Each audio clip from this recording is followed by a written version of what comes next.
Olá, boa noite. Começa mais um TVN Entrevista. E hoje um convidado ilustre, com uma carreira tão longa quanto versátil, o radialista, publicitário, professor, executivo e empresário Antunes Severo. Ganhou uma biografia no dia em que completou 80 anos de vida, no dia 2 de agosto deste ano. Com o título Antunes Severo, o menino do Arroio Itapevi, o livro foi escrito pela jornalista Ana Lavrati e conta a história desse homem que foi destaque no meio político, empresarial e também da comunicação. Antunes Severo. Obrigada pela presença, boa noite. Oi, Aline, muito obrigado a você, a tua equipe e os telespectadores. Eu espero que nos acompanhem até o final da entrevista. Ah, com certeza vão acompanhar, porque o assunto é esplêndido. Antunes, tanta coisa, né, na sua vida, na sua carreira. Eu não sei, pelo que eu já li sobre você, posso chamar de... Por favor.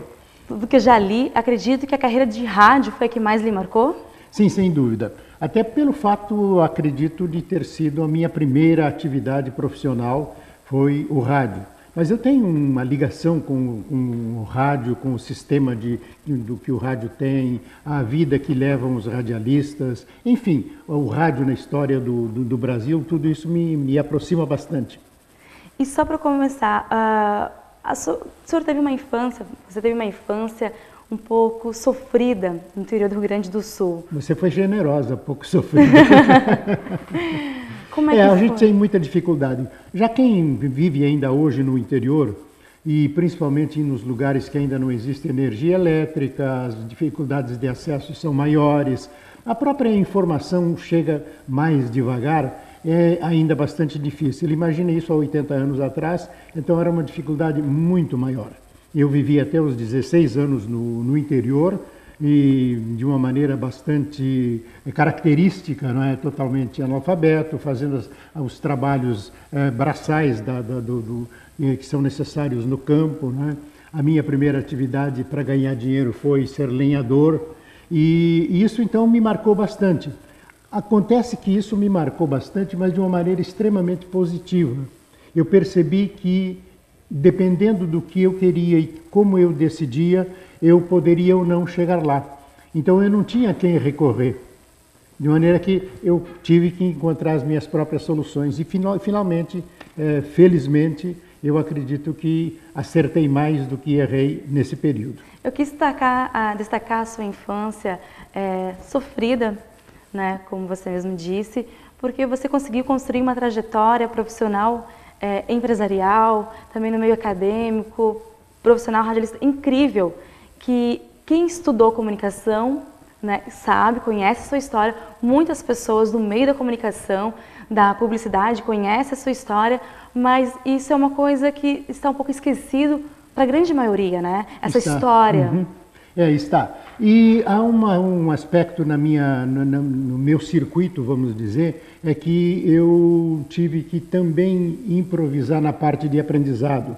E eu fui praticamente até os 30 anos, 32 anos, totalmente dependente da informação que eu mesmo buscava.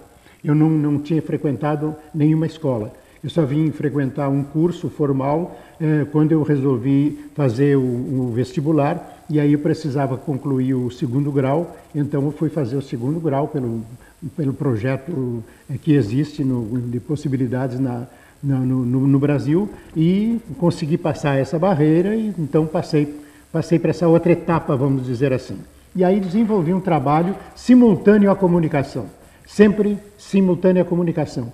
A minha atividade em comunicação, ela esteve ligada inicialmente ao rádio, posteriormente à própria imprensa escrita, posteriormente à televisão, depois na propaganda. Então sempre eu estive em torno dos assuntos ligados à comunicação.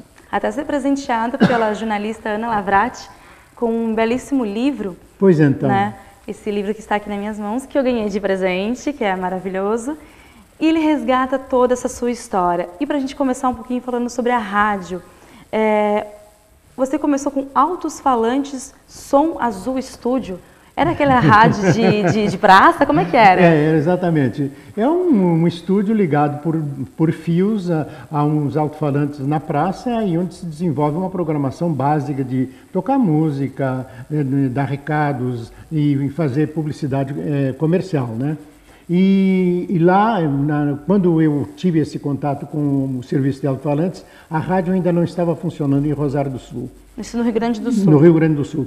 Posteriormente, já no ano seguinte, então, já havia rádio e depois no alto-falante eu já fui trabalhar na rádio. Depois, então, desenvolvi uma carreira que teve o serviço militar no meio e depois disso, então, eu saí de Rosário, fui para Minas, voltei para Santa Catarina e andei um bocado por aí. Mas é melhor aí ler o livro. Isso é verdade. Mas sobre resgatar, porque antigamente o rádio começou, a primeira transmissão de rádio foi em 1922, oficialmente, não é? Houve outras experiências no rádio, já a partir do final do século XIX, por volta de 1895, o padre Landel de Moura já fazia demonstrações de transmissão de rádio, transmissão de som,